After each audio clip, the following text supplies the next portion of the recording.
Sean bienvenidas, bienvenidos todos a este tercer episodio de nuestro AMIF Lab. Todos sabemos que las vacunas por la COVID-19 han, comprensiblemente, atraído buena parte de los reflectores.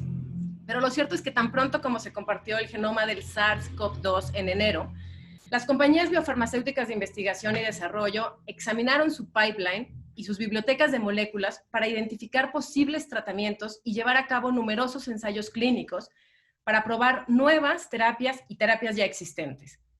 Desde el comienzo de la pandemia, la industria biofarmacéutica se ha dedicado, ya sea de manera individual o en colaboración, a probar la seguridad y la eficacia de cientos de terapias diferentes, que estas incluyen antipalúdicos, antivirales, antiinflamatorios, autoinmunes, antiinflamatorios, inhibidores y tratamientos con plasma, entre otras tantas.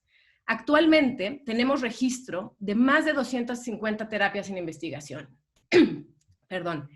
El virus del SARS-CoV-2 es complejo y aunque se ha aprendido mucho sobre él, todavía hay muchas cosas que se desconocen.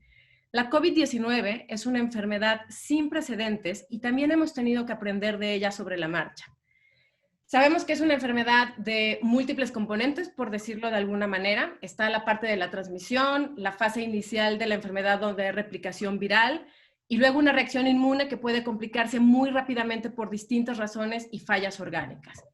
Por lo tanto, ante estos diversos componentes, se necesitan muchos enfoques y aproximaciones diferentes para tratar a los pacientes en diferentes etapas de la enfermedad. El mundo necesita un abanico de opciones de tratamiento y no una única solución. De esas opciones vamos a hablar justo el día de hoy, desde ángulos muy distintos. Para ello, nos acompañan la doctora Carla Amigo, que es Head of Medical Affairs de Takeda para la región SAM, que comprende Cono Sur, región andina, México y Centroamérica. La doctora Guillermina Muñoz, directora médica de Boehringer Ingelheim, México, Centroamérica y el Caribe. Y el doctor Jorge Tanaka, director de Asuntos Corporativos y Acceso a Mercados de Rocha. Antes de comenzar, le recuerdo a los colegas y las colegas de los medios que en la parte de abajo de su pantalla de Zoom tienen esta sección de preguntas. Ahí vamos a estar recibiendo sus preguntas y al terminar la exposición de todos nuestros panelistas, tomaremos tantas como el tiempo nos lo permita. Habiendo dicho eso, le doy la bienvenida a todos los que se pudieron conectar, a nuestros panelistas y doy la palabra a la doctora Carla Amigo. Bienvenida, Carla. Bueno, muchas gracias. Buenos días a todos. Muchas gracias por la invitación. Es un gusto estar aquí. Y bueno, la idea es compartirles cuál fue el abordaje de Takeda frente a este desafío sin precedentes que significa el COVID-19 en materia de salud pública mundial. Uno de los esfuerzos más importantes que ha hecho Takeda en este contexto, en esta lucha contra el COVID, es el desarrollo de una globulina hiperinmune, derivada de plasma de pacientes convalecientes. Y creo que es importante mencionar que más allá de este proceso de investigación y desarrollo, entendiendo que una pandemia requiere tomar decisiones audaces, para actuar rápidamente y poder salvar muchas vidas, Takeda tomó la decisión de formar una alianza sin precedentes con las principales compañías de extracción de plasma a nivel mundial, que en otro contexto serían nuestros competidores, ¿sí? Para trabajar colectivamente en el desarrollo de una globulina hiperinmune sin marca que contenga elevados niveles de anticuerpos contra el coronavirus. Y si bien, como comentaban anteriormente, hay otros enfoques de tratamiento y de prevención, que en el caso de la vacuna, esta es una de las estrategias que posiblemente permita obtener más tempranamente una opción terapéutica para aquellos pacientes que tienen alto riesgo de complicaciones severas por coronavirus. Entonces, bueno, ¿de qué se trata esta globulina hiperinmune? Esta globulina hiperinmune, como comentaba anteriormente, es una terapia derivada de plasma de pacientes convalecientes, o sea, pacientes que se recuperaron de una infección por COVID-19, ¿sí? Este plasma convaleciente contiene anticuerpos que pueden neutralizar el virus. Entonces, nuestro proceso purifica el plasma justamente para remover e inactivar la presencia de cualquier tipo de virus, ¿sí? Y lo estandariza, y así podemos tener cantidades consistentes de anticuerpos para administrar a los pacientes. La terapia hiperinmune ya ha demostrado ser eficaz en otras patologías respiratorias, por eso creemos realmente que esta globulina hiperinmune podría ser potencialmente eficaz en pacientes con riesgo de complicaciones serias por COVID. Y en este punto es importante diferenciar lo que es una inmunoglobulina, que es de uso bastante frecuente en medicina, de una globulina hiperinmune. Una inmunoglobulina contiene una concentración balanceada de anticuerpos y provee una protección general contra varios tipos de agentes patógenos en pacientes con inmunodeficiencias. Una globulina hiperinmune contiene una elevada concentración de anticuerpos contra un agente patógeno específico, y en este caso, el COVID, ¿sí? Entonces acá entra un tema que es súper importante, que es la donación de plasma, que es un tema fundamental y urgente, ¿sí? Entendiendo que el plasma no puede ser sintetizado en un laboratorio, entonces realmente contamos con la donación de plasma de pacientes convalecientes y pacientes que se han recuperado totalmente de una infección por COVID, ¿sí? Y este plasma puede ser utilizado de dos maneras.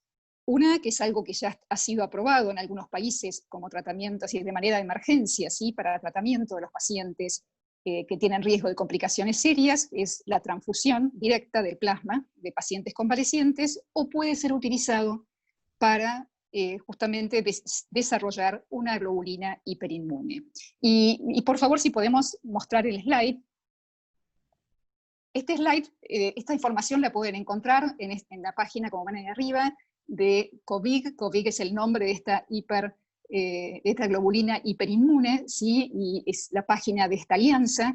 Y bueno, entender cuál es la diferencia entre la transfusión de plasma y el tratamiento derivado de plasma. No vamos a ir en todos los puntos, pero básicamente podemos ver entonces que la transfusión de plasma convaleciente, como decíamos, es transfundir directamente, ¿sí? El plasma de pacientes que han sido recuperados de COVID y a pacientes que tienen alto riesgo de desarrollar complicaciones serias. La globulina hiperinmune, ¿sí? Este plasma obtenido es llevado a un sitio de manufactura, y ahí lleva todo un proceso que ya voy a comentar para justamente extraer estos anticuerpos y poder tenerlos de manera consistentes para ser utilizados como tratamiento. Entonces, este plasma, en el caso de la transfusión de plasma, es un plasma que se transfunde directamente, previo proceso obviamente de inactivación viral, ¿sí? Y también previo estudio de compatibilidad sanguínea. En el caso de la globulina hiperinmune, ¿sí? Como decíamos, este plasma es llevado a los sitios de fabricación, allí las muestras se mezclan, ¿sí? También pasan por pruebas de inactivación viral, ¿sí? Y se extraen los anticuerpos. El plazo, la utilización es, en el caso de la transfusión de plasma de convalecientes, es de utilización prácticamente inmediata, pero la vida útil es corta, es 24 horas, y en 24 horas debe ser congelado, ¿sí? En el caso de la globulina hiperinmune es para utilización, bueno, en este momento ya más a largo plazo, porque requiere un proceso, decíamos, de fabricación, de extracción de los anticuerpos, pero una vez que esta globulina hiperinmune es sintetizada, tiene una vida útil entre 24 y 36 meses, lo cual realmente facilita su distribución y almacenamiento. En el caso de la seguridad, este es otro punto muy importante, porque bueno, la transfusión de plasma de convalecientes sin duda pasa por un proceso de inactivación viral, está absolutamente estandarizado y es un proceso seguro, ¿sí? Pero en el caso de la globulina hiperinmune pasa por 3 pasos de inactivación viral y no requiere prueba de compatibilidad con el receptor, compatibilidad sanguínea. Y otro punto muy importante de la diferencia entre la transfusión y la globulina hiperinmune es que en la transfusión de plasma las concentraciones de anticuerpos son variables, ¿sí? La respuesta de cada paciente es diferente. Hay pacientes que generan altos niveles de anticuerpos, otros que generan niveles más bajos, entonces al transfundir plasma estamos de pronto transfundiendo una cantidad variable y por ende entonces la potencia muchas veces es menor. En el caso de la globulina hiperinmune, estamos extrayendo anticuerpos, estandarizando una cantidad consistente de anticuerpos, y esto genera entonces una mayor potencia al momento de administrar a los pacientes. Entonces, bueno, como podemos ver, realmente es un proceso complejo, es un proceso que requiere unir esfuerzos, ¿sí? Unir esfuerzos y dejar de lado, ¿sí? De pronto los beneficios individuales, sino pensar en el beneficio de la salud pública. Justamente esta alianza nos permite realmente ser mucho más eficaces en términos de colección de plasma, en términos también de la fabricación de la globulina hiperinmune, y una vez también de pronto realizada, ya fabricada y sintetizada la globulina, poder distribuirlo, ¿sí? Entonces, esto es básicamente el objetivo de la alianza. La alianza está compuesta por las 10 compañías farmacéuticas extractoras de plasma más importantes a nivel mundial, y también es importante destacar que hay, bueno, otras alianzas con actores por fuera de la industria farmacéutica, como la Fundación de Bill y Melinda Gates, que está brindando soporte, digamos, asesoramiento general. También Microsoft ayuda justamente en toda esta plataforma digital para ayudar en el proceso de recolección de plasma. Y después también hay una alianza, esto se va a trabajar en un estudio de fase 3 con el Instituto Nacional de Alergia y Enfermedades Infecciosas de Estados Unidos, dependiente del Instituto Nacional de la Salud, para testear la eficacia, la seguridad y la tolerabilidad de esta globulina hiperinmune, que va a estar destinada a pacientes hospitalizados que tienen alto riesgo de progresión a una enfermedad severa, y también de manera preventiva para profesionales de la salud que también tienen alto riesgo de contagio. Las buenas noticias es que, bueno, ya la globulina, ya pudo recolectarse la cantidad de plasma necesario para sintetizar la globulina hiperinmune, y bueno, en las próximas semanas probablemente ya toda la información sobre el estudio clínico va a estar en la página de clinicaltrials.org para mayor información. Así que bueno, creo que estoy en mis 7 minutos y quedo pues abierta para las preguntas. Muchas gracias.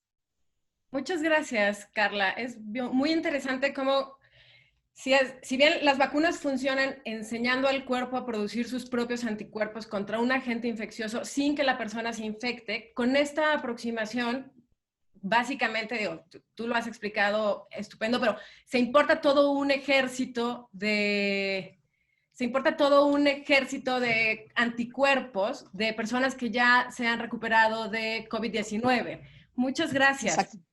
Ahora, perdón, nada más una cuestión técnica. Estoy recibiendo algunos mensajes de que hay algunos medios que no están pudiendo ver su cajoncito de preguntas y respuestas.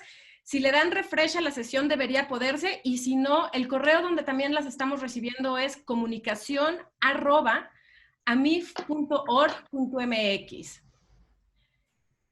Bueno, habiendo dicho eso, pasemos con la doctora Guillermina, pero antes una pequeña introducción.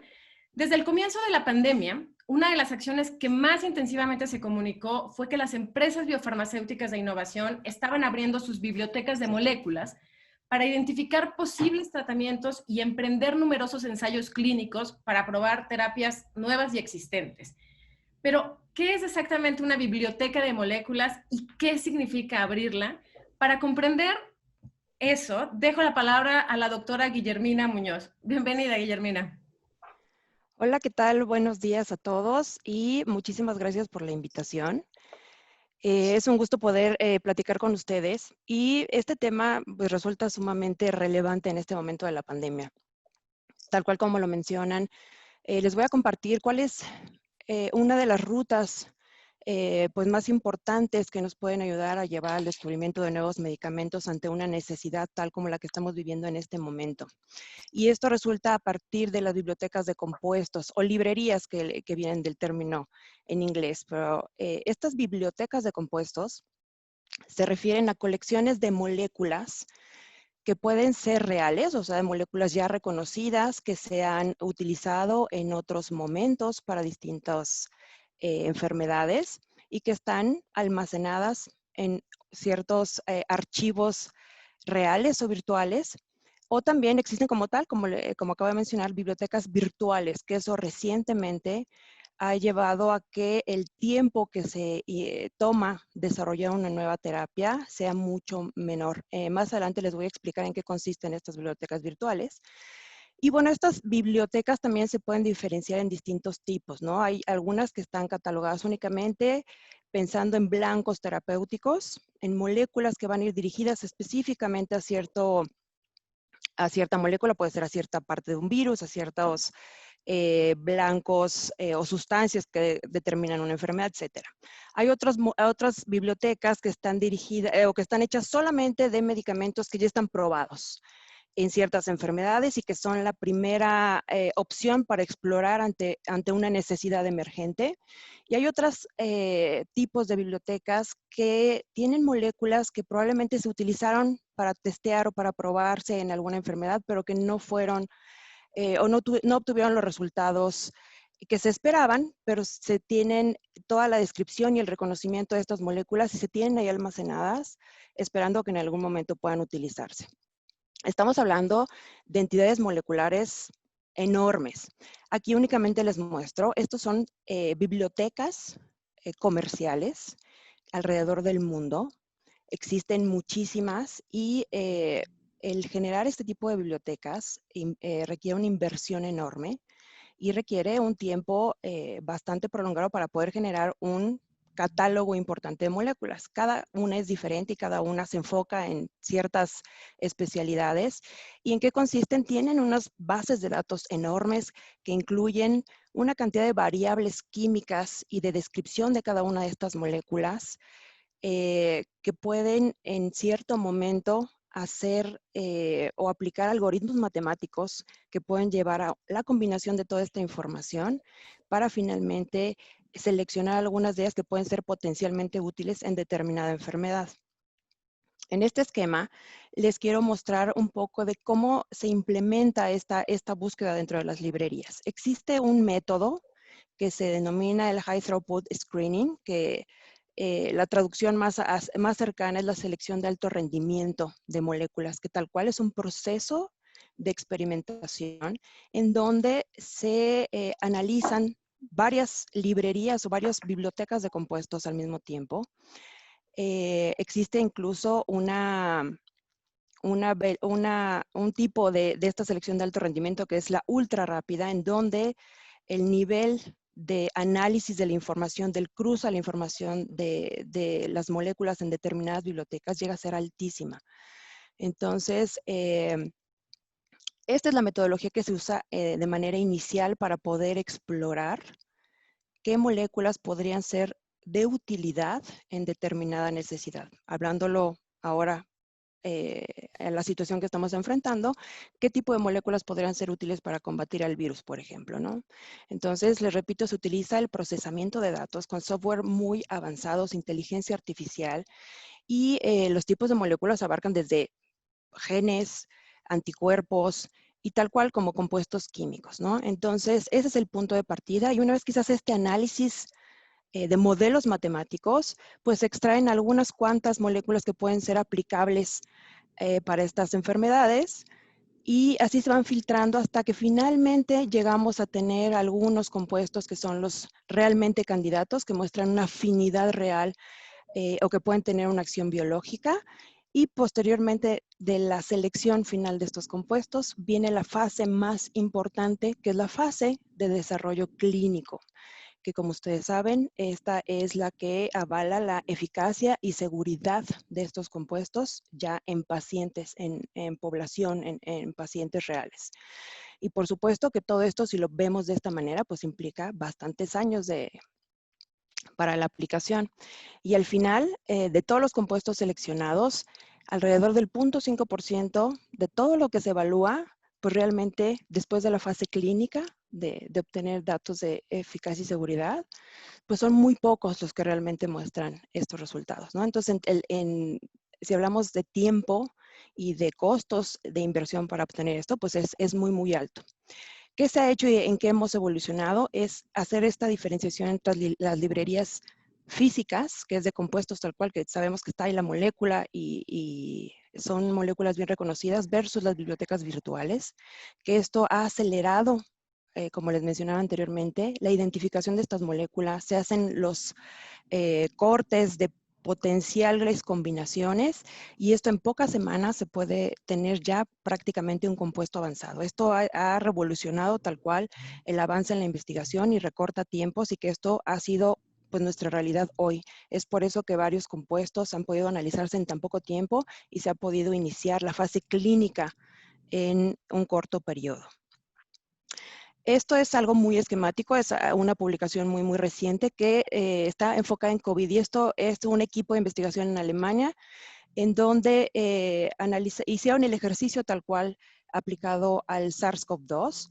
Ellos de manera inicial en el punto 1 identificaron qué moléculas podrían ser los blancos para encontrar algún compuesto, que es bien conocido que estos 3 proteínas del virus han sido seleccionadas como los blancos terapéuticos, que es la proteína S o Spike, la proteína de la nucleocápside o la metiltransferasa, que todas estas proteínas del virus son críticas para que se lleve a cabo la infección como tal y que el virus se pueda replicar.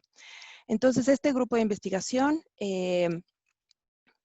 hizo una búsqueda en las librerías de compuestos para ver qué compuestos podrían tener actividad dentro de estos blancos moleculares. Ellos también utilizaron la combinación de compuestos naturales, considerando de que muchas veces al identificar un nuevo tratamiento, muchas veces los compuestos naturales pueden ser de utilidad también. Hicieron este análisis dentro de las librerías, tal cual aquí como el embudo que les puse en la imagen inicial.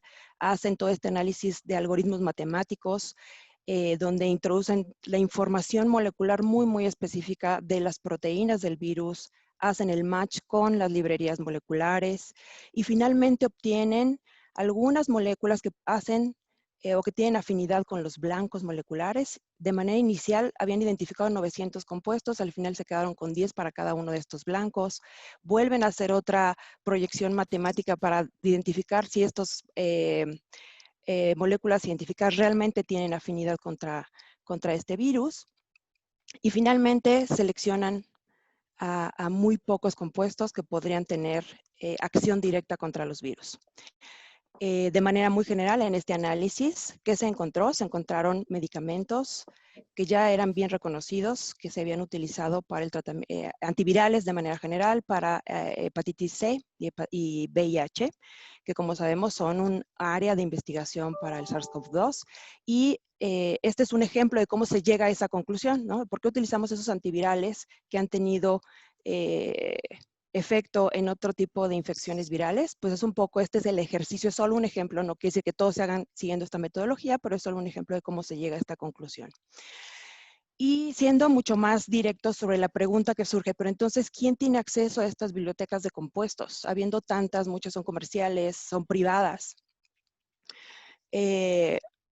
Gran parte de la investigación que se hace alrededor del mundo se hace a través de iniciativas, de alianzas, que me parece que este es el punto a resaltar y que ya lo comentó la doctora Carla Amigo también. Las alianzas resultan de un punto crítico en el momento de desarrollar medicamentos en una situación como la que estamos viviendo con el COVID-19. Por ejemplo, tenemos a la IMI, o es la Innovative Medicine Initiative, que es una organización público-privada, la mayor o la más grande en el mundo, que es parte de la Comisión Europea y trabaja en conjunto tanto con la iniciativa privada, distintas compañías farmacéuticas, pero también con organizaciones académicas. Y esta iniciativa lo que busca es fondear, patrocinar proyectos de investigación que hagan sentido y que puedan acelerar y proveer los tratamientos necesarios. Particularmente en este momento está teniendo un rol crítico para dar soporte a los proyectos de investigación contra COVID.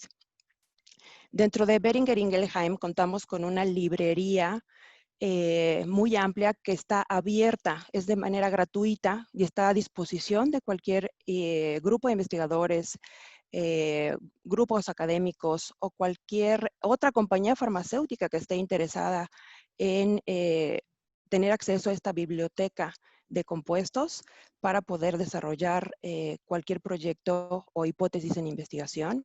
De hecho, la mayor parte de los proyectos que actualmente están corriendo están incluidos en estos tres, ¿no? En la academia, en compañías de biotecnología u otras compañías farmacéuticas. Y algo muy importante acá es que está abierta y lo que se busca es no crear barreras, sino más bien crear alianzas para poder acelerar la identificación de los tratamientos contra esta enfermedad. Y esta plataforma OpenMe va de la mano con el IMI y de esta manera estamos haciendo sinergia. Por supuesto que también quiénes más tienen acceso a estas bibliotecas o quiénes más las están patrocinando, quién tiene la posibilidad de acelerar esto. También Carla lo mencionó, está la fundación de Bill y Melinda Gates, que desde el inicio de esta pandemia crearon algo que le llaman el Therapeutics Accelerator para COVID-19. Y en conjunto con la academia, con la industria farmacéutica, están patrocinando y están abriendo toda una biblioteca de compuestos para que se puedan desarrollar nuevos tratamientos. Van de la mano también con el Instituto de Salud en Estados Unidos, quien también tiene una plataforma enorme de compuestos, y están haciendo sinergias con las universidades de Stanford, Yale, Oxford, que es bien sabido que todas ellas están trabajando en conjunto para encontrar un tratamiento curativo contra esta enfermedad, que pues en este punto en el que nos encontramos todavía no hay un tratamiento curativo contra la enfermedad. Pero si nos ponemos a pensar prácticamente de diciembre para acá, son 8 meses a partir de que el ser humano ha estado en contacto con este virus y estamos entendiendo esta enfermedad. Es un tiempo muy, muy corto en el que se ha podido tener un gran avance. Hay muchísimos proyectos en puerta y pues resaltando que todo esto es a partir de alianzas, tanto de la academia, de la industria farmacéutica y de organizaciones en salud que estamos trabajando en conjunto para acelerar y poder tener una respuesta lo antes posible. Y pues bueno, este es el resumen de mi presentación. Les agradezco muchísimo su atención. Muchas gracias, Guillermina. Ahora, es bien importante señalar que estas bibliotecas solo son posibles gracias a este ecosistema de innovación que genera los incentivos para seguir investigando y desarrollando moléculas, aunque en un principio no parezca que van a ser exitosas. Ahora, otro de los acercamientos a una solución para la COVID-19 pasa por explorar potenciales nuevos usos de medicamentos existentes. Y esto se dice fácil, pero la complejidad involucrada en ello es enorme. Desde la selección de cuáles deben probarse, en qué estadio de la enfermedad, cómo se diseña el estudio clínico y toda una serie de rigurosos pasos que deben seguirse.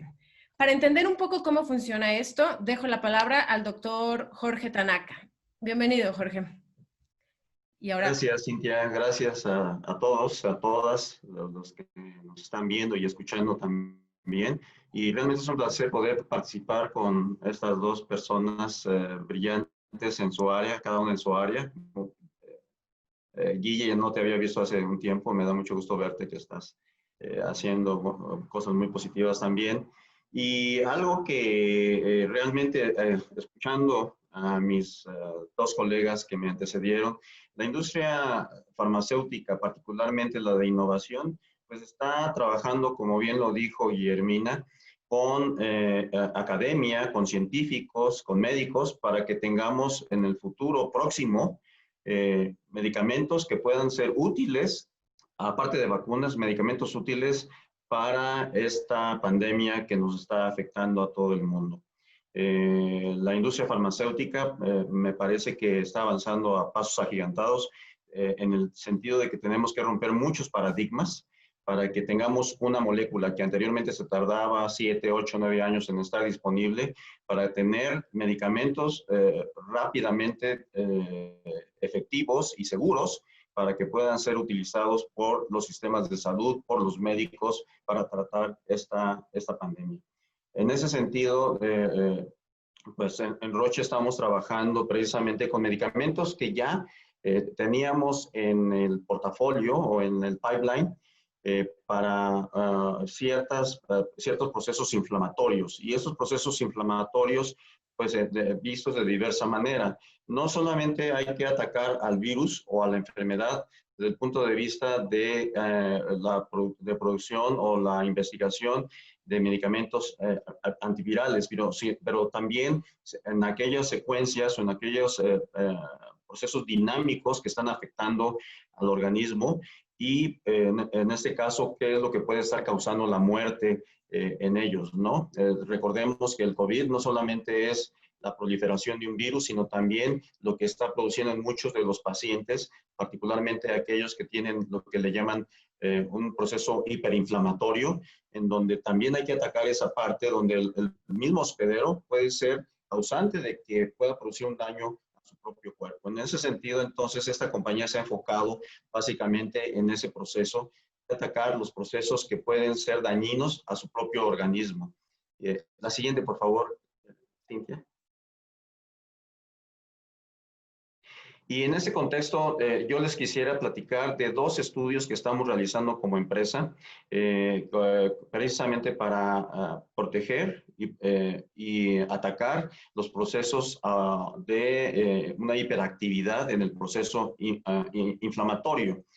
Uno de ellos es el llamado estudio Covastil, que es un estudio de fase 2, aleatorizado, doble ciego, controlado y con placebo. Es un estudio muy bien diseñado que se realiza en varios centros hospitalarios y en varios países para evaluar la seguridad y eficacia de dos compuestos. Un compuesto que va dirigido precisamente a atacar uno de los procesos hiperinflamatorios y otro compuesto o molécula que va, o compuesto biotecnológico que va dirigido precisamente a proteger estas células del ataque del proceso inflamatorio importante en los pacientes que sufren de COVID-19, particularmente los problemas de neumonía severa. Ustedes pueden ver aquí en esa diapositiva el diseño experimental. Es un diseño donde se están realizando, y esos son, digamos que son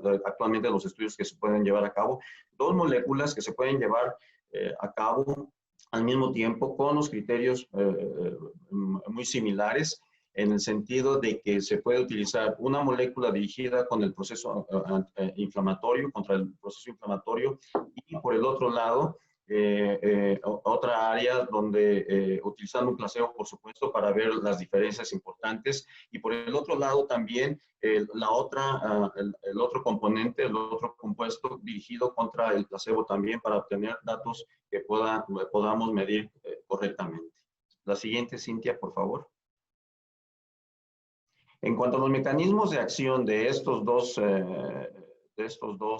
componentes, son dos proteínas. Una es, y todavía tienen números y letras, sin tener todavía un nombre ya asignado, genérico. Uno es el de arriba, el que ustedes pueden ver arriba, es un anticuerpo monoclonal IgG2 humano, que se une a una de las proteínas de señalización de la interleucina 33, que es responsable, dentro de todos los responsables de la cascada inflamatoria, para que disminuya precisamente un proceso inflamatorio sin que dañe el resto del proceso inflamatorio que debe ser de protección para el hospedero. Entonces, es una vía más seleccionada donde se puede utilizar esta interleucina y estamos en fase de experimentación, en fase 2 en humanos. La otra molécula que estamos experimentando ya y que tenemos programado que se realice en México este estudio es utilizando otro componente con este código todavía. Esta es una proteína que se une a la interleucina 22 a través del fragmento FC del IgG4 humano y activa varias vías de señalización como el STAT3 y el REC3A, que son vías importantes precisamente para proteger y además estimular la regeneración celular. Es decir, en lugar de, digamos, bloquear un proceso inflamatorio, lo que se trata de hacer aquí con este componente es proteger precisamente aquellas células epiteliales, particularmente, que pueden ser dañadas por este proceso inflamatorio. La siguiente, por favor. Este es otro estudio que ya se realizó en México, que es un estudio aleatorizado, doble ciego, controlado, con placebo, es multicéntrico, para evaluar la eficacia y seguridad de un medicamento que es conocido ya en el mercado porque se utiliza para pacientes con enfermedades crónicas, particularmente enfermedades reumáticas, llamado tocilizumab, en pacientes hospitalizados con neumonía por COVID-19. Este es un estudio muy parecido al estudio que se está realizando en los Estados Unidos de Norteamérica y en Europa, en donde en estos pacientes hospitalizados se está utilizando este medicamento que es el tocilizumab contra la atención médica estándar, es decir, contra placebo y la atención médica estándar. Ustedes pueden observar que tenemos alrededor de 379 pacientes con una proporción de 2:1. Y lo importante aquí es ver si realmente este medicamento, con los criterios de inclusión y exclusión debidos, puede ser considerado desde el punto de vista de diseño experimental en humanos, un medicamento que se pueda utilizar ya con un protocolo bien elaborado y que esto nos ayude a la compañía a poder tener data suficiente y registrar esta nueva indicación para este medicamento. La siguiente, por favor, Cintia. Y solamente recordar que este medicamento inhibe la señalización de la interleucina 6, al unirse a los receptores precisamente que actúan sobre esta interleucina. También disminuye los reactantes de fase aguda, por ejemplo, el PCR y la velocidad de sedimentación globular. También estimula la mayor producción de hemoglobina y reduce la activación de células B. Es muy importante desde ese punto de vista porque disminuye entonces el proceso inflamatorio en forma importante. Y otro de los efectos que tiene este tipo de biológicos, que conoce muy bien esta Guillermina, por cierto, es que reduce la resorción ósea y la renovación del cartílago. Y además inhibe las células inflamatorias T, helper, que es así se le llama, número 17. Entonces, la siguiente, por favor. Esos serían, digamos, los estudios que estamos realizando en México actualmente con medicamentos que van dirigidos particularmente a ese proceso de hiperinflamación que puede dañar y matar al hospedero que tiene COVID-19. Gracias. Muchas gracias, Jorge. Muy interesante cómo hay una complejidad y una rigurosidad involucrada en este testeo que se hace de medicamentos ya existentes. Ahora, voy a pasar a la sesión de preguntas y respuestas. Tengo varias por correo y algunos todavía me escriben que no pueden ver la cajita de preguntas y respuestas. Si todavía no la pueden ver, el correo donde están cayendo es comunicacion@amif.org.mx. La primera pregunta es para Carla. Carla, preguntan sobre los ensayos clínicos para la terapia que acabas de comentar. ¿Cuántas personas participan en cada fase? ¿Cuánto tiempo dura cada una? ¿Qué requisitos deben cumplir los participantes? Bueno, muchas gracias por la pregunta. La pregunta que hoy estoy en condiciones de contestar es la última, en realidad, los requisitos. En principio son pacientes que han tenido la infección por COVID-19 y que están completamente recuperados. Esto significa tener un certificado médico donde, digamos, deje constancia de el test, finalmente el último test negativo y repetido, según son los protocolos locales, y con 14 días libre de síntomas, ¿sí? Este es el requisito. Y después, bueno, los requisitos son los mismos, sino fuera de esta condición, son los mismos requisitos para donación de plasma en otras circunstancias. Con respecto a número de pacientes, y ahora no recuerdo el otro dato que me han preguntado, duración del estudio, esa información va a estar disponible seguramente en un par de semanas cuando se suba a la plataforma de clinicaltrials.gov. Así que esa información todavía no la tenemos. Muchas gracias, Carla. Tengo otra pregunta para Guillermina. Guillermina, ¿puedes abundar un poco más sobre cómo deciden qué medicamentos tienen potencial para ser probados, en este caso para la COVID-19? Eh, Como les mencionaba, digo, esta es una de las vías, ¿no? A través de hacer una exploración en las bibliotecas de compuestos, que esto se hace a través de procesos matemáticos y de algoritmos y de plataformas especiales. Ahí están incluidos una cantidad de moléculas potenciales para tener actividad antiviral.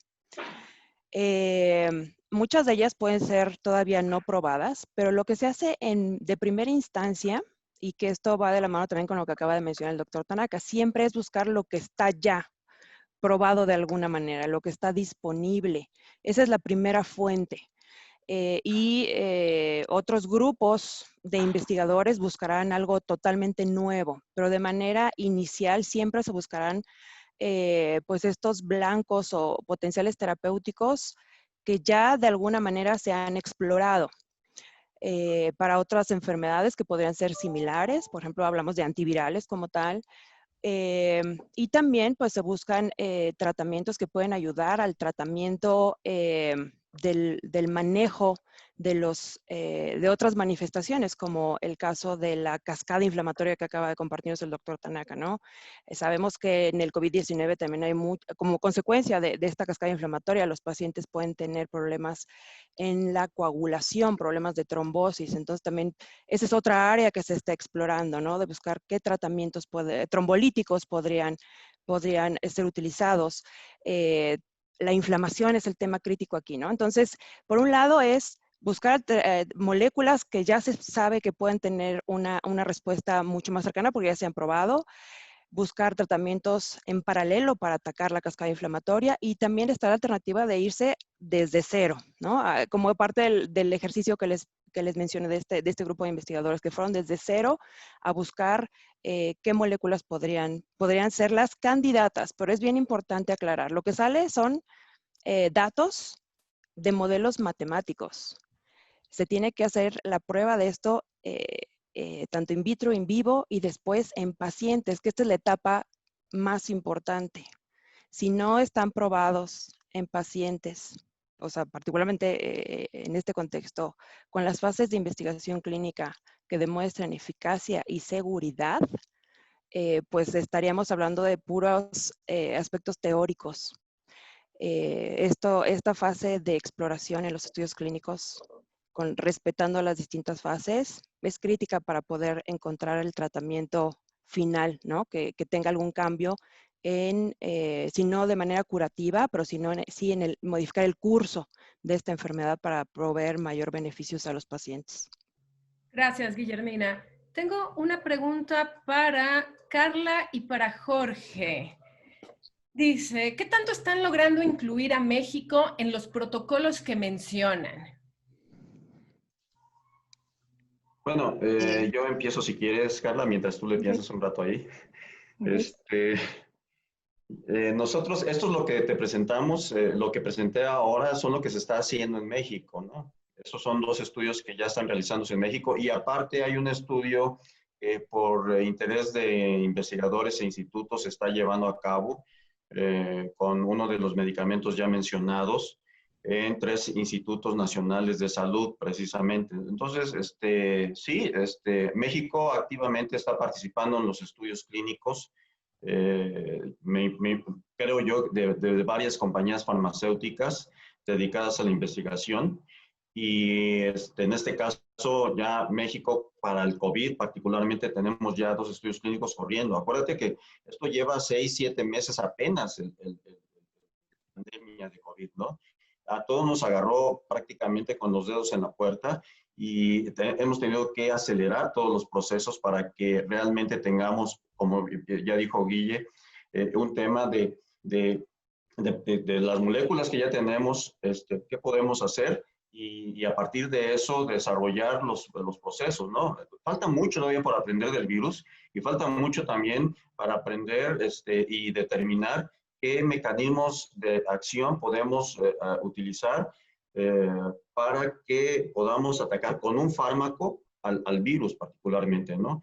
Ustedes recordarán, hay un medicamento de otra empresa farmacéutica, de Gilead, que se está utilizando precisamente para, como un antiviral, ¿no? Y aparentemente, pues, ha dado resultados positivos. Gracias, Jorge. Sí, de mi parte, en el caso del estudio para el desarrollo de la globulina hiperinmune, se están priorizando aquellos países en los cuales se realiza la extracción, la donación de plasma, justamente, bueno, por un tema de aprovechar logística y distribución, ¿sí? Estos países principalmente son Estados Unidos, Alemania, Hungría, Austria, ¿sí? Y justamente, bueno, se está tratando de, bueno, realizar el estudio en los países cercanos, al menos, de los sitios de manufactura. Con respecto a lo que comentaba también Jorge, en el caso de Takeda hay otras moléculas que ya están siendo utilizadas para otras patologías y que también se está probando la potencial eficacia que pueden tener en estos mecanismos que comentaba Jorge de inflamación, ¿sí? Para justamente pacientes de alto riesgo, y en este caso si se están evaluando, bueno, distintos países fuera de Estados Unidos, para poder realmente incluir una población de pacientes representativa y que pues, se pueda demostrar la eficacia real de esta medicación. Cintia, yo quisiera agregar también algo que yo creo que es muy importante. En su mayoría, o sea, hay proyectos locales, como los que acaba de mencionar el doctor Tanaka, pero la mayoría vienen desde los corporativos, ¿no? Son proyectos globales. Pero algo muy positivo para México es que estamos logrando atraer esos estudios, al menos en la experiencia desde Boehringer, que también están por iniciarse un par de proyectos específicos de nuevas moléculas. Una es una molécula ya identificada como un trombolítico y la otra es un nuevo mecanismo que no estaba antes descrito. Y hemos logrado atraer y que la investigación se establezca en México porque hay una gran credibilidad en los institutos y en los investigadores que hoy están mostrando resultados en el manejo de esta enfermedad. Hoy existen los pacientes que desafortunadamente es eso. No quisiéramos que los tuviéramos, pero ahí están. Y creo que en México hay muy buena experiencia en investigación y hoy los corporativos están decidiendo implementar estos estudios en México y ese es un punto muy positivo y del cual nos tenemos que sentir muy orgullosos, ¿no? Que podemos demostrar investigación de muy alto nivel y esa es la muestra, que se hagan los estudios en México. Muchas gracias, Guillermo. Me gustaría comentar algo, Cintia, también. Mira, con relación a uno de los estudios, quisiera agradecer realmente que la COFEPRIS nos haya dado la oportunidad de que haya sido lo más rápidamente posible la aprobación de este proceso, de esta investigación particularmente. Sabemos que estamos en época del COVID y entendemos que la prioridad es esta, pero en un proyecto de investigación donde se trata precisamente de encontrar soluciones para esta pandemia, pues la COFEPRIS nos ayudó a que la aprobación del protocolo a nivel de la agencia regulatoria haya sido muy rápida. Entonces, quería nada más externar este punto. Muchas gracias, Jorge. Tengo una pregunta para Guillermina. Preguntan, ¿desde cuándo están disponibles estas bibliotecas de moléculas? Y si es posible hablar de cuál sería la inversión acumulada que representan y si hay algunas mejores que otras. Mira, las bibliotecas de compuestos han existido desde hace alrededor de 40 años. En los últimos 20 años es donde ha habido, pues digamos, un boom que va de la mano con los avances en la tecnología. Lo que te puedo decir es que al menos la OpenMe, que es la biblioteca que está disponible por parte de Boehringer Ingelheim, se abrió de manera gratuita desde el 2018. El proceso para crear una biblioteca es bastante largo.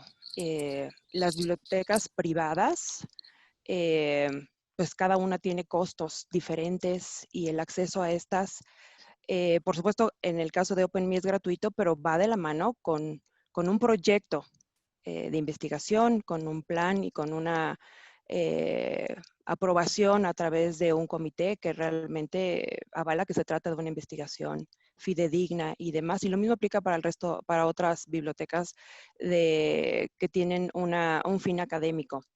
El monto total de inversión lo desconozco, es totalmente variable y depende de cada una de las bibliotecas. Y como les decía, gran parte, al menos de las que trabajan en la academia, que dependen tanto de universidades o tal cual como el Instituto de Salud, pues estos se fondean a través de o fundaciones o a través del gobierno. Y el dato que me parece que es confidencial, ¿no? Y muchas de ellas, particularmente para las privadas, es difícil tener un cálculo real acerca del monto en inversión, acerca de las bibliotecas de compuestos. Gracias, Guillermina. Tengo una pregunta para Carla. Preguntan sobre la escalabilidad de esta terapia de la que hablas y si México tiene la capacidad para echar a andar esta terapia tan pronto como sea posible. Bueno, con respecto a, sí, a la escalabilidad, vuelvo al tema que comentaba sobre la alianza. ¿Sí? Realmente Takeda había comenzado el desarrollo de esta globulina hiperinmune a comienzos de este año, y justamente para poder tener la capacidad no solamente de la extracción, donación de plasma, la obtención de plasma y la síntesis de esta globulina hiperinmune, hace falta experiencia, hace falta capacidad física también, ¿sí? Y conocimientos técnicos. Entonces, justamente para lograr esta escalabilidad es que se hizo esta alianza con las 10 compañías más importantes en extracción de plasma en el mundo, ¿sí? Una vez que la globulina hiperinmune esté finalmente ya sintetizada sería en el vial final, ¿sí? para administración, bueno, justamente, una vez más, la alianza va a permitir, ¿sí? Con justamente la experiencia y los conocimientos, lograr pero el abastecimiento a la población que lo necesita. Tenemos que tener en cuenta que esto es diferente a una vacuna, que la vacuna puede estar dirigida a la mayor parte de la población mundial y el desafío es otro. En este caso, tenemos que tener en cuenta que está dirigida a la población que tiene más riesgo de desarrollar complicaciones serias, aquellos pacientes que ya han sido hospitalizados, y también para profesionales de la salud que tienen más riesgo también de contraer formas severas de COVID. México, sin duda, tiene, sin lugar a dudas, la capacidad para, una vez que si esta medicación logra probar a lo largo del estudio que es eficaz y es seguro para la administración a los pacientes que comentaba anteriormente, sin duda México tiene la capacidad para implementarla, porque bueno, es una medicación que entendemos que va a ser de fácil utilización. Muchas gracias, Carla. Tengo una pregunta para Jorge. ¿Cuál es el papel de la Agencia Sanitaria Regulatoria para que estos estudios, tratamientos avancen? ¿Papel de la agencia regulatoria? Bueno, me parece que todo proceso de aprobación de un protocolo de investigación tiene que seguir varias fases, ¿no? Primero, someter esto a un comité de ética y de investigación local, o sea, de la institución o cerca de la institución. Y segundo, que este protocolo o este proyecto se pueda someter posteriormente a la agencia regulatoria en nuestro país, pues es la COFEPRIS, para que pueda obtener la aprobación del departamento de la agencia regulatoria local. Entonces sí lleva dos procesos de aprobación, una a nivel del propio comité de ética y de investigación de la institución, y segundo, después con la agencia regulatoria, la COFEPRIS, pero ahí probablemente Guillermina me pueda apoyar un poco más si tienes algo más que decir, pero me parece que esos son los dos procesos básicos, ¿no? Sí, de manera general estoy totalmente de acuerdo con usted, doctor. Esos son los puntos críticos para poder iniciar un protocolo. Y ya que se tienen los datos, nada más para complementar, ya que se tienen los datos de un estudio clínico y los resultados clínicos de eficacia, seguridad y calidad, pues viene la siguiente fase que hay que regresar con la agencia regulatoria para demostrar esos datos y entonces conseguir el registro de esa indicación terapéutica por parte de la agencia regulatoria, que ese es otro paso adicional. Una cosa es la aprobación del protocolo, que conlleva una revisión exhaustiva, básicamente buscando la seguridad y el racional detrás del proyecto y la seguridad de los pacientes. Y la segunda fase es conseguir la aprobación del tratamiento como tal, ya para uso abierto y comercial. Muchas gracias, Guillermina. Tengo una pregunta que me parece es para los tres. En realidad es una suma de preguntas donde nos están manifestando preocupación. ¿Qué mecanismos implementar para que estas noticias que tenemos de potenciales efectos beneficiosos de una terapia no se empiecen a utilizar indiscriminadamente? ¿Cómo pasar de la prueba a la noticia falsa? ¿Cómo cuidar eso? En el orden que quieran, por favor. Me voy a permitir empezar yo.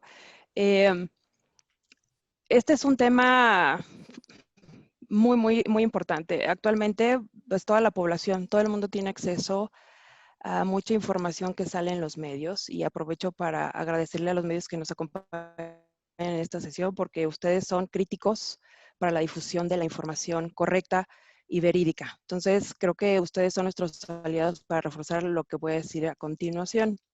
Como ustedes acaban de ver, todo lo que han presentado la doctora Carla y el doctor Jorge Tanaka va de la mano con procesos estrictos que no tienen otro fin más que demostrar un beneficio y una protección en términos de seguridad para los pacientes.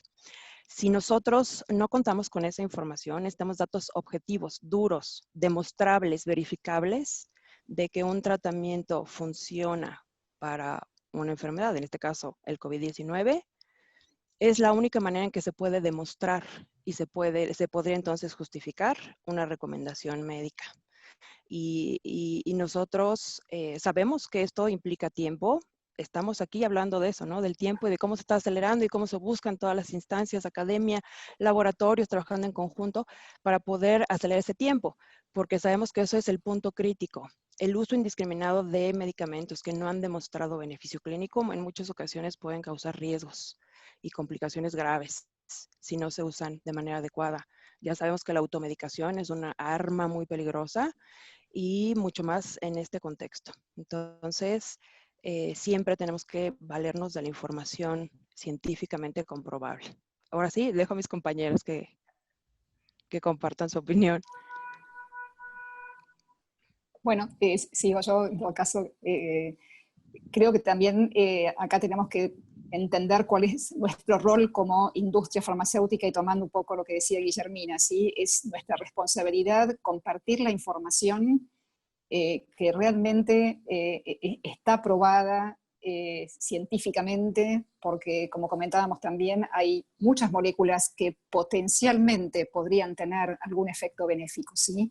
Pero nosotros como industria tenemos la responsabilidad de solamente compartir la información, bueno, paso a paso, ¿no? A medida que se va demostrando científicamente que podría tener un efecto potencial, ¿sí? Entonces creo que todo este tema empieza con nosotros, ¿no? Con nuestra responsabilidad en comunicar la información lo más precisa posible.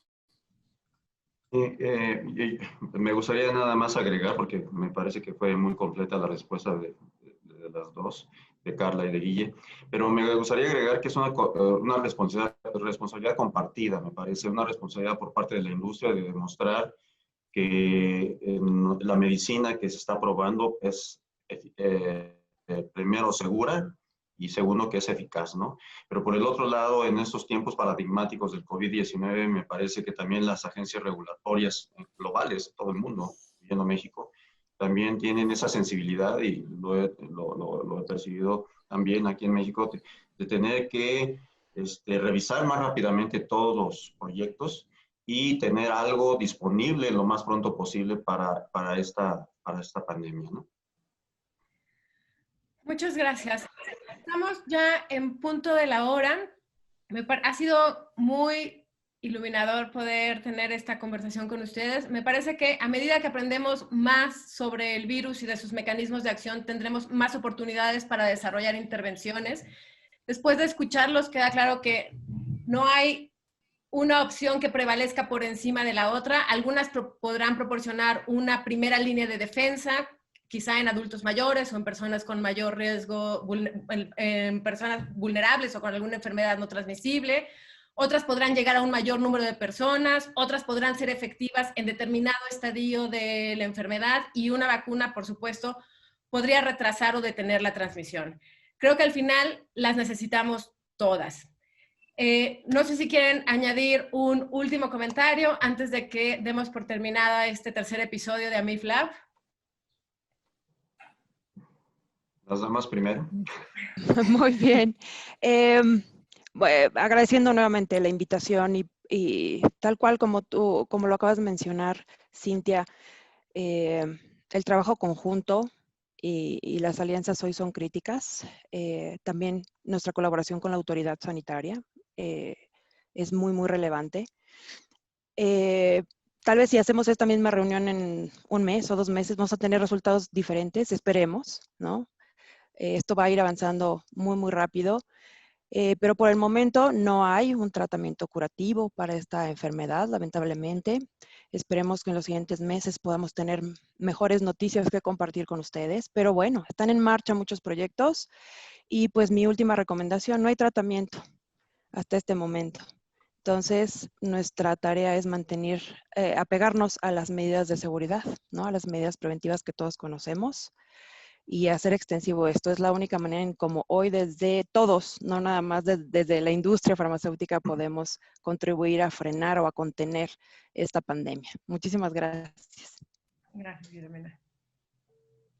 Bueno, de mi parte, agregar ya lo que decía Guillermina, coincido totalmente con lo que ella decía, y bueno, tal vez desde mi parte, ojalá haya quedado claro el mensaje de la importancia de la donación de plasma, ¿sí? En aquellos pacientes que se han recuperado de COVID, tanto para las dos opciones, ¿sí? Que hoy están potencialmente hoy en tratamiento como es de transfusión directa, o para el desarrollo de esta globulina hiperinmune. Entonces, y que haya quedado claro que la transfusión de plasma, la donación de plasma es un procedimiento seguro y que puede ser realizado varias veces, digamos, hasta 2 veces en una semana, depende de las regulaciones locales. Así que, bueno, invitar a aquellos que realmente han sufrido la enfermedad y que se han recuperado, poder contribuir, ¿no? a este desarrollo y a estos esfuerzos, ¿sí? Que se están haciendo de manera conjunta entre la industria farmacéutica, las autoridades regulatorias y la población que contribuye, y el rol es muy importante.